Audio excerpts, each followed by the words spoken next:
Welcome to the Artist Academy podcast. I'm your host, Andrea Earhart, and I highlight the business side of art to help you reach more customers, increase profits, and ultimately live a life of creative freedom. Enjoy the show.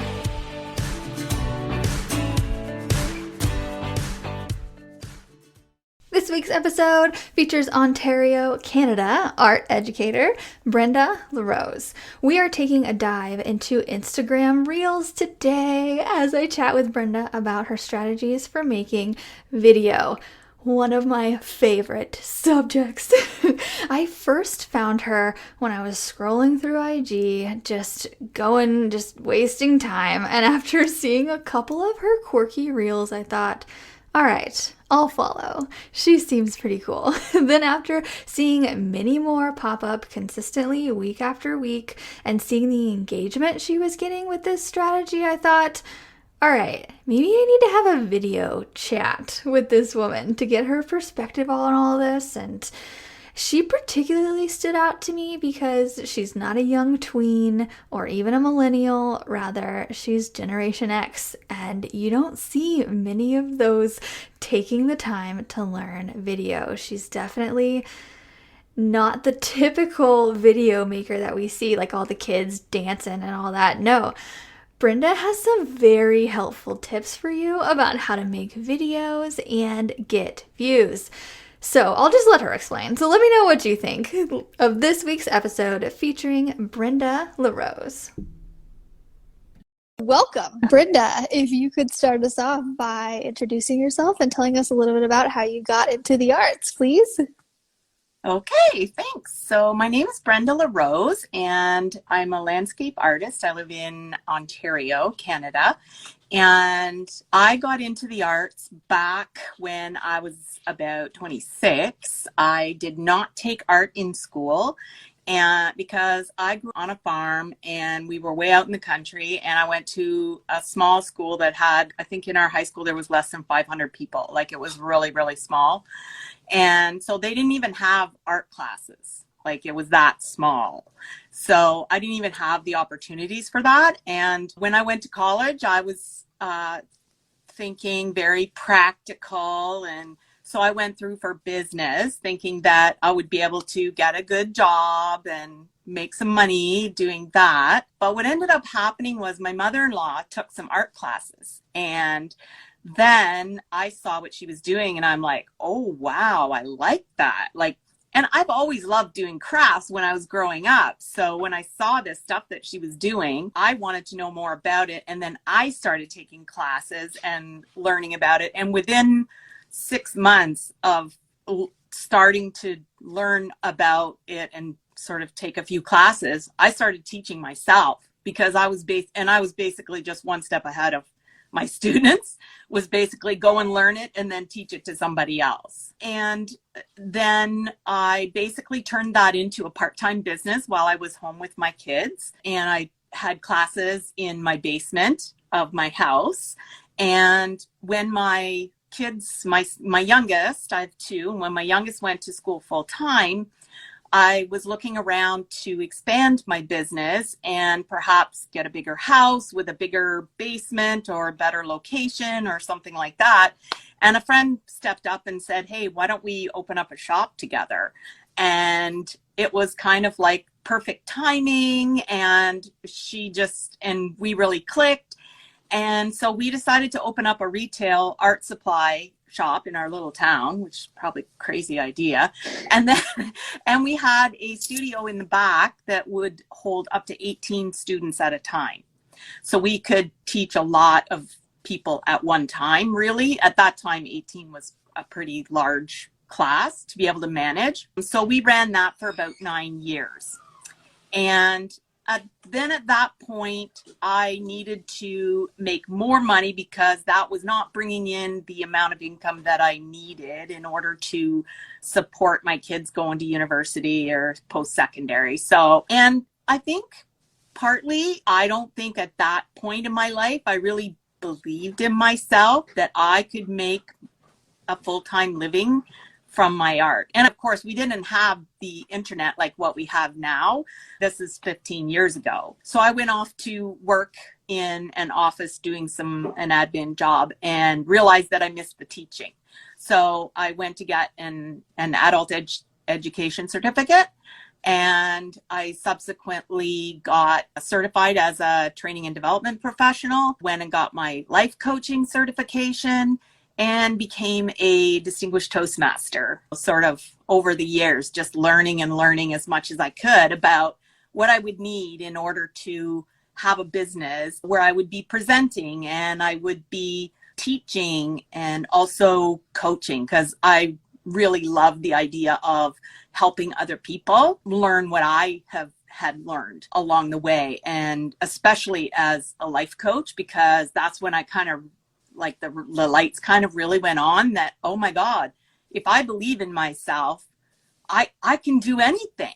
And so that was kind of like the big light bulb moment for me when I kind of realized that.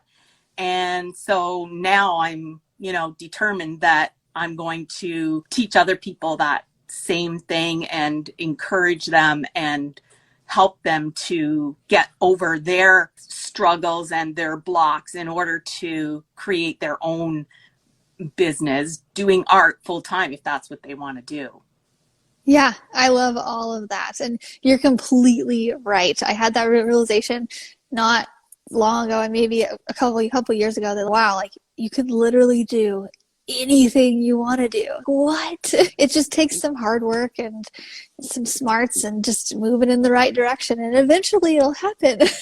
I love that for you. So what does a day in the life look like right now? So you have some different programs and whatnot too. You kind of do similar what I do, which is why I think I was drawn to you. So right now I'm still using my 9-to-5 job as my patron, if you will. So that's kind of helping to support me get started. But with the art business, it's basically every day is a different thing. Like I've got stuff that I'm creating for social media. So on the weekends, typically I will sit down and prepare my reels. Like during the week, I might be going through reels and making notes of the ones that I might want to use for art, because I always like to kind of try and put an art spin on some of the trending reels. So I'll batch them all and put them all, film a whole bunch, like maybe 6 or 7 even at a time, so that when I want to feed them out during the week, I can just add my text for whatever topic I kind of want to emphasize. And then then I don't have to do that kind of recording and the editing and the text and the captions and everything all at one time, because they kind of are different skill sets.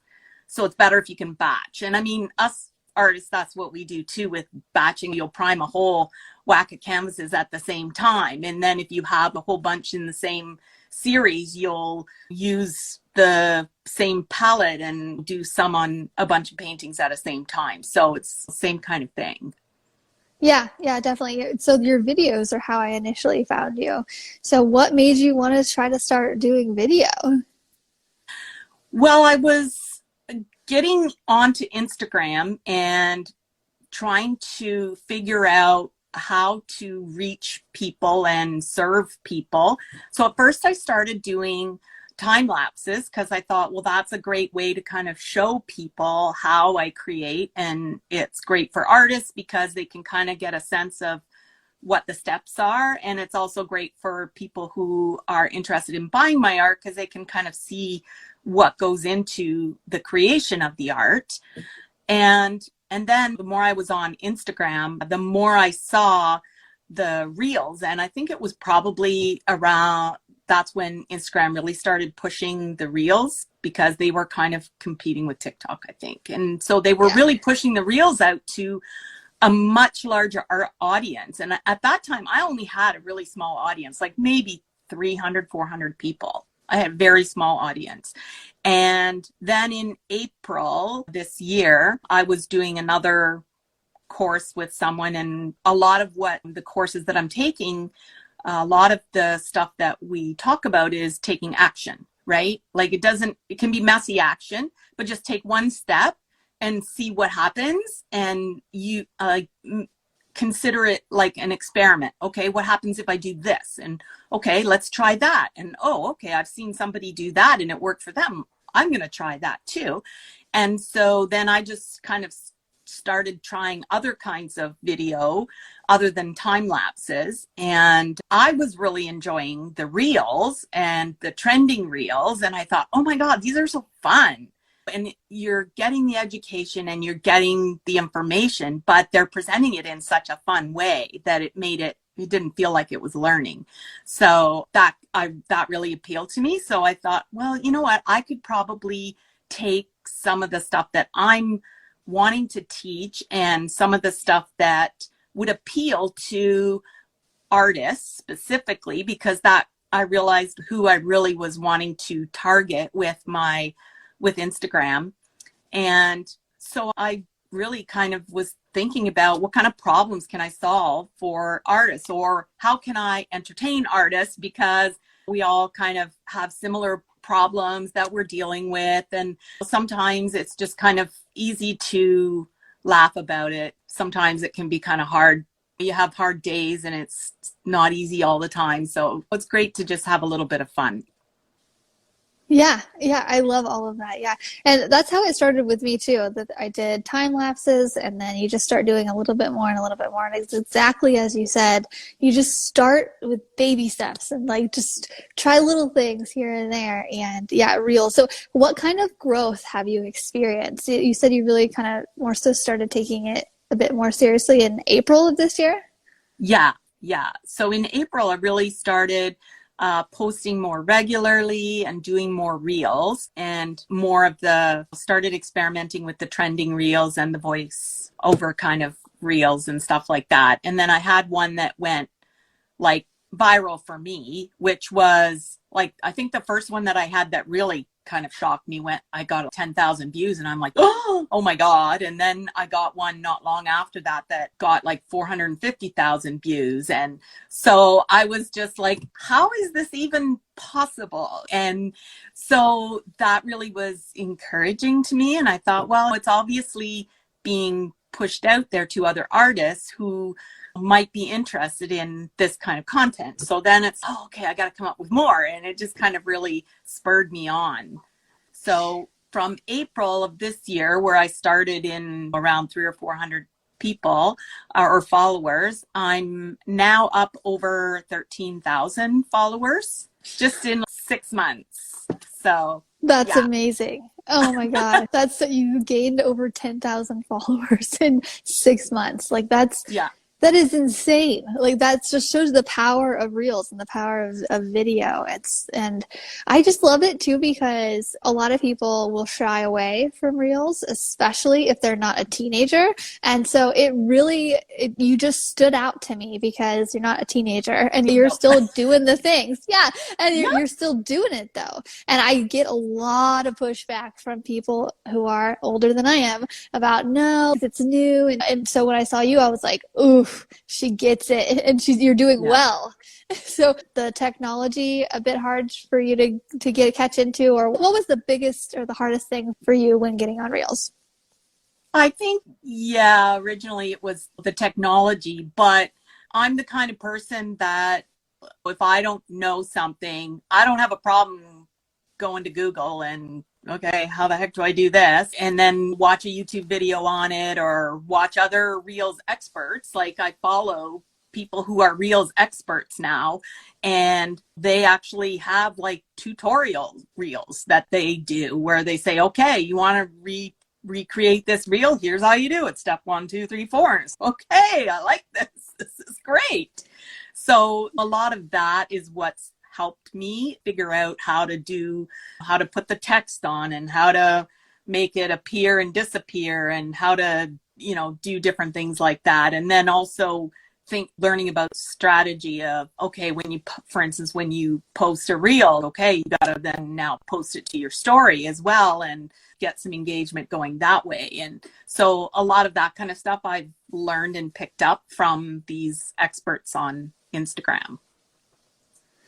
Yeah, so okay, well, I love how you use Google because I think that just kind of goes over people's, or we just like it's so there, like we're so used to having Google that we don't even think to use it. There's so many times where I'm like, especially with YouTube. Actually, when I'm currently writing a book, and I was like, I don't know what to do. So I even when I'm on these sites, I'm like, how do you do that? How do you format a cover page? I don't know. I'll literally go to YouTube and be like, how to format a cover page on KDP. And somebody has done it. Like, this is great. Exactly. So I love that. Yeah, I love that you are utilizing those. And I think, yeah, just so many people just don't, or they forget to do that. So you mentioned about batching your reels, and I love that idea because we don't always look all done up every day, right? So just like picking a day where you look really Yeah, good or whatever and can sit down and do it.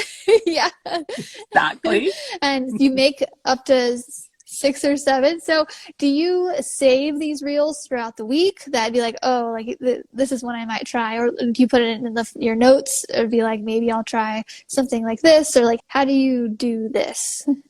Okay, so throughout the week when I'm doing sort of some Instagram engagement and chatting, checking my feed and checking comments and all that kind of stuff in the mornings while I'm having my coffee, then if I see a reel that I like, then I will copy the link for it and paste it into my notes and type in a few notes, like maybe what the script is or how I would use it or whatever, so that then I'll remember. It'll tweak my memory, and then I have a whole list of them in there. And then when I'm ready to create the reels, I grab my camera, my tripod, I've got my lights all set up in my studio, and I grab 5 or 6 changes of shirts, and then I will go down and I'll just start filming them. And what I do is I use the timer button, and I set my timer, and what you can do when you set the timer is you set it for, say, 3 seconds or 10 seconds, and before you hit set timer, it goes through the audio over and over and over. So I kind of practice it in my mind with the audio going through my mind. And then when I'm ready, I'll press set timer and I'll play it and practice it a few times. Some I can do in 2 or 3 takes. Some of them that are a little bit longer and more involved, maybe they take me 10 takes. So, and I'm not a perfectionist about it, but I do like it when lip syncing is pretty close and accurate. A reel where the speaking is really fast. Sometimes I'll even use the 2 times speed, and then it kind of slows down the audio. And so when you're speaking and trying to do the lip syncing, you don't have to try to keep up. So then it looks a little bit different in the final reel. And if you know it, you know why. Because I've seen other ones, I'm like, oh, okay, they use the 2 times speed. But sometimes it actually makes it look better. It looks more funny if it looks like you're talking really fast like this. So that's kind of the way I do it. And I'll film one, I'll save it to drafts. I don't worry about the captions. I don't worry about the text on the screen or anything. Just save it to my drafts and then switch my outfits and then move on to the next one. So. Oh, okay. Nuts. Awesome. Okay. So you can go in, can you update the text on the screen after you saved it to drafts? Yeah. Yeah. You just click, Okay. you go into your drafts and you tap on the one that you want to edit, and there'll be an edit button, and that'll take you right back to the video now. And then you can just add in your text and whatever you want to add in, your GIFs, anything that you want to add onto the screen, you can add, and then you can adjust how long it is going to stay on the screen by tapping on there's a little image at the bottom that sort of shows you that the start of that text, and you tap on it, and then you can see how long it's going to play for in the bottom. And then you can kind of just adjust that as you like and play with it. So Perfect. Yeah. Perfect. Yeah, Yeah. I didn't even know that if you saved one of your drafts, you could go back in and do it. So that's good to know because I Yeah. thought that when I saved it to drafts, it was just like done and I couldn't mess with it anymore. But I Yeah. just figured out how when you're putting on the text on the screen, how you can adjust the timing. And I think it's one of the easiest platforms to do that on. I know on TikTok, I feel like it's just a little bit more jumbled but on Reels, I think it's really easy. So another thing I took from Yeah. is you actually make the video on Instagram, right? So you Yep. don't like film it on your camera and then upload it. You make it on Instagram. Okay, I like that. Yeah. Yeah. You know what? It's those other video platforms. I just feel like, okay, you know what? I figured out Instagram. I figured out Reels.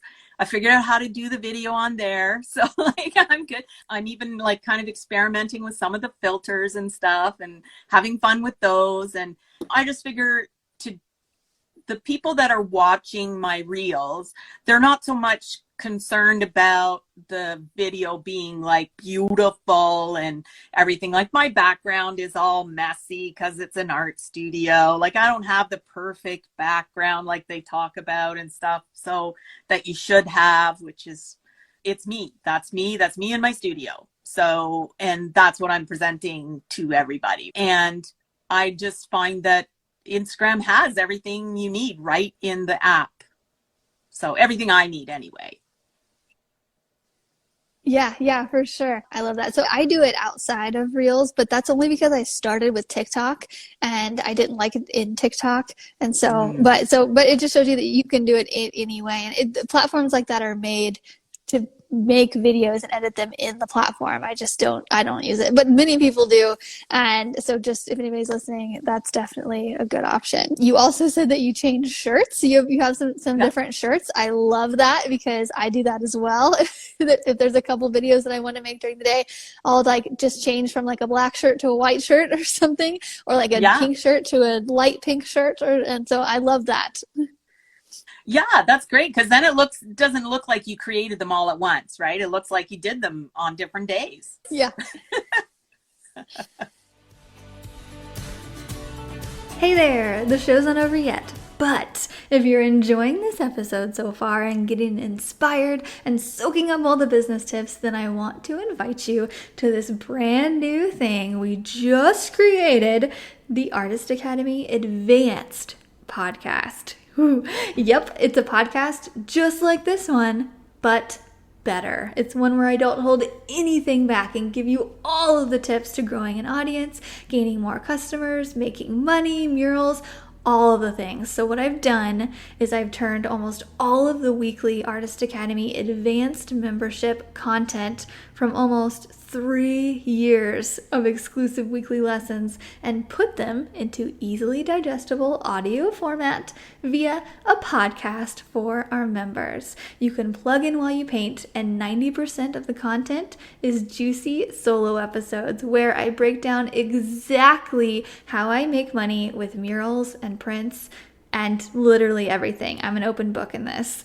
It's there just waiting for you to dive in. So just go to artistacademy.co. That's artistacademy.co to apply and uplevel your art business. It's time. Yeah, I love that. And so like, which is great for if anybody's like watching or anybody wants to buy your art or whatnot. But for us behind the scenes now, it's not like we're sitting down every day and doing one of these. It's just, I agree that batch recording is so much easier because then you can just focus on painting and then focus on something else on the rest of the week. And I do the same thing you do as well. I make notes, and in my notes, I'm like, do the TikTok that or the reels or whatever that's saying something about blah blah blah, and then I have a whole notes thing. And but my thing is I will often forget about it, and it's hard for me to go and make myself do these because I'll think it's a good idea like right now, oh, I should do that, and I'm like, I'll do that later, and then I just don't get to it later. So I love that you are not like me and you actually do that. You do it and you sit down and do it. So it's very inspiring. Yeah. I just find that when I start running out of reels, it's okay. I got to get back down there and make some more. So then I just kind of I'll go through my reels and make comments. If I haven't made comments on them enough, then it's maybe I have a strategy for the week where I'm going to talk about coaching, or I'm going to talk about mindset, or I'm going to talk about artist problems and things that artists encounter in their studio or stuff like that. So then I just kind of try to think about that and make some comments about that as to how I might use the reel. Yeah. And because it's perfect. all on, yeah. And because it's all on my phone, like I don't even have to have my computer there. I just have my phone and I can look stuff up. It's okay. All right. This is the one I want, and then do it. And it's great. Do you primarily post reels now, or do you kind of mix it in with some video or some photos? I would say probably 80% of what I'm posting now is reels, especially just in the last few weeks. I've been posting a lot of reels just because I haven't had time to create a lot of the content. I've done sort of a few carousels with some good content and whatnot, it's kind of also busy time with trying to get ready for shows and all of that kind of stuff. So it's kind of a busy time for all of that. So yeah, for sure. Yeah. And again, I'm the same way. I'd say about 80% about stuff that I post are reels, because I just find that they get the most engagement, especially in the long run. If I like post something one day and then people are still liking my reels from months ago, and I'm like, yes. Man, it still works. Is that the same with you? Oh yeah. Yeah. There's reels that I posted like months ago, and I'll still get somebody commenting, "Oh my God, this is so me." Like, "Oh, I get it." Yeah. A lot Much of those. more so than with the content. Yeah. Yeah. Yeah. So you got that initial first 10,000 view one, and then like almost 500,000 view one. What are your views like on the regular? Because I'd say my views on the regular lately are probably, I don't know, okay. And then I'll have one that does really well, and then it'll be like some that do okay. And then I'll have one that does really well, and then I'll have some that do okay. It's not like they're not all amazing all the time. So Yeah. what's your engagement like?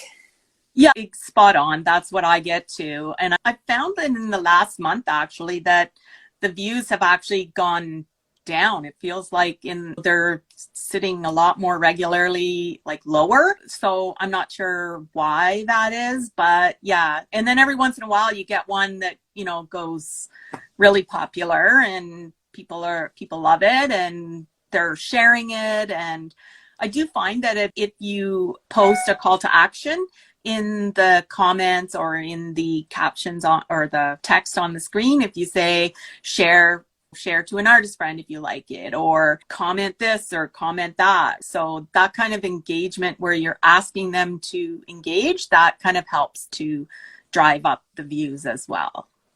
Okay. So getting them to comment is, so like if a lot of people are commenting on your reels, that's your gauge of, okay, this one's doing pretty well. Yeah.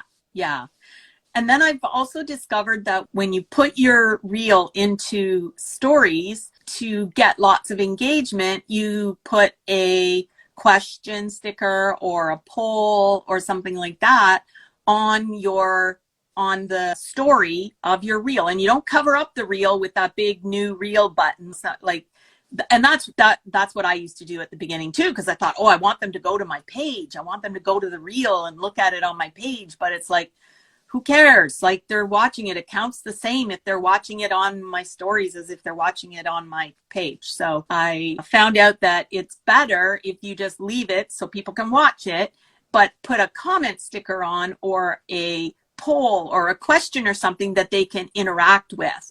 And then you get a lot of interaction on your story, and then you can start some engagement with them and get into DMs with them and stuff like that. So that's been really helpful. That's perfect. Okay, so as soon as everybody posts a reel, immediately share it to their story, and then put some kind of interactive poll, comment here, something there.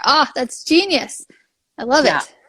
Ask a question, poll, do a survey of a multiple choice question thing or whatever you can. Even just the slider with the heart. And sometimes I'll even change the slider to something different than the face with the two little hearts for eyes. Like you can change up that slider. Oh, I didn't know that. Emoticon. Yes, you can. Yes. Do you just tap on it, I imagine? Yeah, or? you tap Okay. on it and then it brings up all kinds of different emoticons you can use. Like you could use the palette, or you could use your thumbs up or anything like that. Okay. So Kelly has a question. She says, what's an example of a question that you would ask? So just recently I did one about my messy studio because I hate cleaning my studio. And so you can say, how do you feel about this? Do you have a clean studio? Do you like to clean, or are you messy? And so lots of engagement when they're voting yes or no. Yes, I'm a clean freak. No, I'm kind of messy. I'd rather paint. So there was lots of engagement on that. That's the kind of thing you can do. Yeah. Okay, yeah, that's perfect. We also had a question or a comment back up a little bit that I meant to say, but we had a question about, somebody said, okay, great. They said that I'm going to go to your guys' reels and I'm just going to see what you're doing and I'm going to copy it in my own way. Is that okay? And so, yes, I say yes. 100%. Absolutely. That's what I did. Was I copied somebody else's reel and did it my way. And even if you tried your darndest to copy it exactly the way I did, you will not be able to do it. You'll have your own spin on it. You'll say things in your own way. You'll have your own little mannerisms. So I think it's great. I completely agree. And I love that things like TikTok and Reels are it's basically promoting copying. So that's what it's doing. And I'm totally for it because I don't really think of it as copying. I think of it as I'm inspiring you or you're inspiring me. And you're like, okay, great. I want to try that too. It's like seeing somebody wear a really good, cute outfit and you're like, where did you get that? I want to buy that too. Same thing. Exactly. And I think in the art world, people are like, she copied me. Oh my gosh, it's the worst. And I'm like, I just wish people would kind of reframe their thinking around that a little bit. There's a time and a place, but I think this is a really great way for people to do it. Yeah, because a lot of the times we don't create the original sound either. We're just copying someone else. Well, and the thing that gets me about artists who say, well, you can't copy somebody else because then you're not a real artist. And I'm thinking, well, what about singers who sing other people's songs that they did not write? They did not write the song, but they sing it. Or maybe it's even somebody else's song that they recorded, but they're singing it, like a cover band or something. Like, does that mean they're not a real singer? Just because you create something that looks like a group of seven because you're inspired by that doesn't mean you're not a real artist. Just because you use a pattern for something does not mean you're not a real artist. Just because you do something similar to somebody else does not mean you're not a real artist. And I don't know where people have gotten these ideas. Yeah, that's so really true. Don't. It's like I know, so I've done a lot of street art, butterfly wings in the past, and I've seen a lot of copies from it from all over the United States. And as much as they try, it's never the same. Just like you said, they can try and try, but it's a slightly different shape. Or even if they're trying to make it the same colors, it's slightly different and it's blended differently, and it's just different. And all of your videos are going to be different than mine. Like even the backdrops, like there's no way we could both have the same backdrop. But one thing unless it's a white wall. Exactly. That would be it. Which is kind of boring, but And although one tip that I want to add in to this is lighting. Lighting is a huge thing for me. If it's like just overall dark, or at least like the person's face isn't lit up, I'll immediately just go out. I'm like, I don't know. That's just not pleasing for me. So what kind of lighting do you use? So I have a small ring light that I bought a while back that I kind of just started with, and I'm kind of feeling like I need to get a little bit bigger one. And then I have some daylight kind of lighting as well, like OT lights that kind of give me lighting as well. And because I use that in my art studio because I'm in the basement. So I don't have the big, bright, beautiful windows for the natural light. So I have to create it with the OT lights. Yeah, So yeah, that's but kind of what. but it's totally possible. I know I had a studio that had one window in it before, and I had lights on the ceiling that I added, and then big like camera lighting that I added, and then a ring light that I added. So I'm just like you. Yeah, it's just lighting is just so Yeah. great. But Yeah. And it doesn't have to be that expensive. Like you no. could probably get like the lighting that you need for less than $100. Mm. Just few lights and Yep. you need a tripod for your camera. Yeah, and it's totally worth the investment. Like things, like you'll make it back. It just takes, like, that's what I tell people all the time too. It takes one reel for one person to see it. And it doesn't even need to be like a reel that goes viral. It could be one that, did okay, or one that's doing, pretty good, but it just takes one person to see that reel for you to get a new customer. And it also just takes one reel for your whole account to take off. We have a student, Austin, he's down in Florida, and he was trying on TikTok and doing the trending videos for, I want to say, over a year to build his TikTok. And he was just really, really diligent with it, just trying new things, and was really trying hard. And he ended up building it up to about 50,000 followers, which is great. But then he tried wood burning, which he was painting, and he was doing all these different stuff with markers, and he was like, I'll try wood burning. And then one of his first wood burning videos went viral, and then he did a couple more just like it, viral, and now he's up to over 300,000 followers on TikTok. This kid was trying it at it for over a year, and he was learning new things as he went and figuring out like what trends to do and just all the things, and it just takes that one to go, and then you're getting orders like crazy. Yeah, and I think that really emphasizes a couple of things. Number one is like the growth mindset of trying different things and learning from them and saying, oh, okay, well, that didn't work. So how about I try this? And just trying different things to try and get where you want to go. And then also like persisting and being consistent, right? Like consistency as far as like posting fairly regularly and keeping it up, even if maybe you're not getting as much engagement or as many followers as you would like. Because I was on Instagram for months before I started doing reels, and I was maybe getting 5 new followers a week. so it was really growing slow.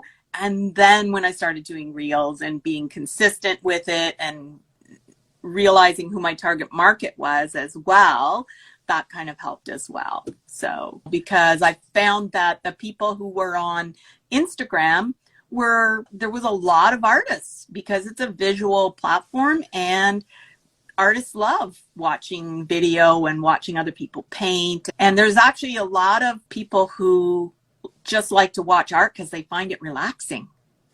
Yeah. It's like a whole thing. Like people just watch art videos because they find it relaxing.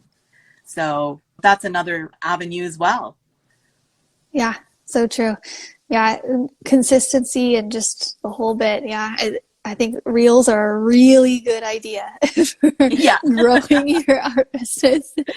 I definitely agree. Great. Yeah, and I just love that you're a product of that, and I love to use you as an example of that. And I hope that this inspires somebody who's listening to it to just try their first reel, or if they have tried a couple and it's not doing as well as they thought, maybe just keep trying it and just keep doing the things, because eventually it'll pay off. Yeah. If you try hard, like eventually it's gonna work. Yeah, and I think that people need to, set their expectations at a certain level too, because you don't expect when you do your very first painting or anything that you do the first time that it's going to be like, it's not going to be perfect or something amazing. Like, let your first few reels be kind of sucky. Like, just try it, just post it and just put it out there, because you're going to learn from each one. You're going to say, oh, okay, well, I'm going to do this different next time, and I'm going to do this different next time. And people were commenting on that. I didn't expect that. So maybe I'll do more of that. So it's all part of the learning, and you have to just allow yourself to not be the best reels presenter ever on Instagram right from the get-go, because nobody is. Yeah, so true. If you scroll back to the very first podcast episode, it was It's not as good. Like, you just gotta put stuff out there. And That's then, right. yeah, and then you grow. For sure. Yeah. Okay. Well, this is a really great reminder of just try new things and just the process of that. Do you have anything else that you want to add before we close this up? I don't think so. I think that was the main thing that I wanted to talk about, was having a growth mindset when it comes to reels, the same as what you would have with painting. Go back and look at your product that you've created and do some analysis, right? What went well? What could I improve on? Don't be too hard on yourself. Be kind. Think about a couple of things that you could do differently for the next one. Okay, maybe I need to put my lighting differently, or maybe I need to move the camera so that it's sitting in a better spot, and that all of those different kinds of things. Just kind of pick one or two things to do differently the next time, and eventually with those baby steps, then you'll get better and you'll improve. Yep, I love that. Yep, that's totally true. And we had mentioned that the views are kind of down lately, but that's not going to stop me from posting. Like Nope. Even with them down, they're still getting more engagement most of the time than photos, than long form videos, than anything else. So I feel like we kind of just get spoiled because in the beginning of something, it's like they're pushing it out a lot and there's not a lot of people on it. Well, now there's a lot more people on it. And I think it just pushes us to be even that much better at making them and being that much more, eye-catching and keep drawing people's attention. But you can't do that unless you start and, That's right. just practice at it. And it kind of pushes you to be more creative too. You think, okay, what can I do that's really going to catch people's attention? And then I'll start researching about, okay, how do you catch somebody's attention when you're doing a reel? And you're supposed to do this and you're supposed to do that. Oh, you can do this or this. And okay, I'm going to try one of those. And then away I go. So it's all about that, right? Yep. Learning. Yep. So true. Yep.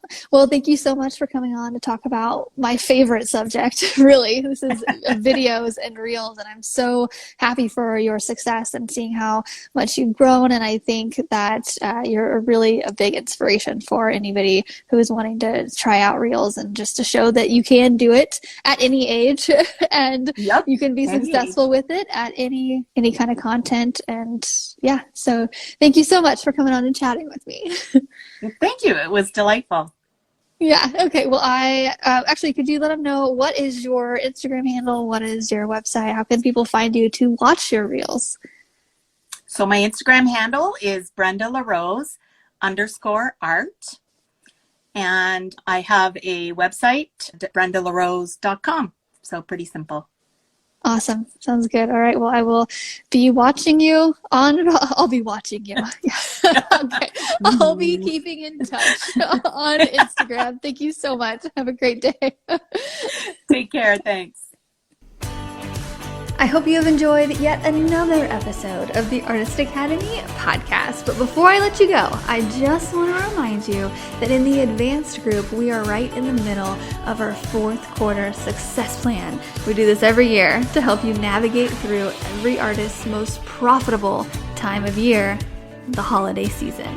Now is the time to take your art business seriously, and if you need a little help with that, I want to invite you to join us for only $32 a month, very affordable. You'll get the exact 4th quarter game plan that I use to maximize profits during this very profitable time of year, and you're going to be going through it right along with me. We're going to do it together. And if you feel like you're lacking motivation or just a general direction of where to go and what to do, just know that I have your back, because I've been there and I know what works, and I'm giving you the game plan.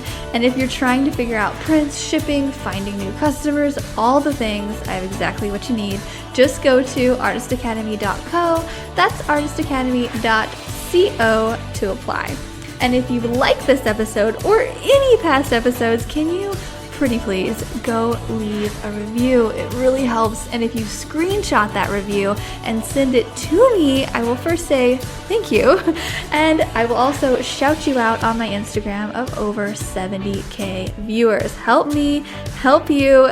Thank you so much. And I will see you next week.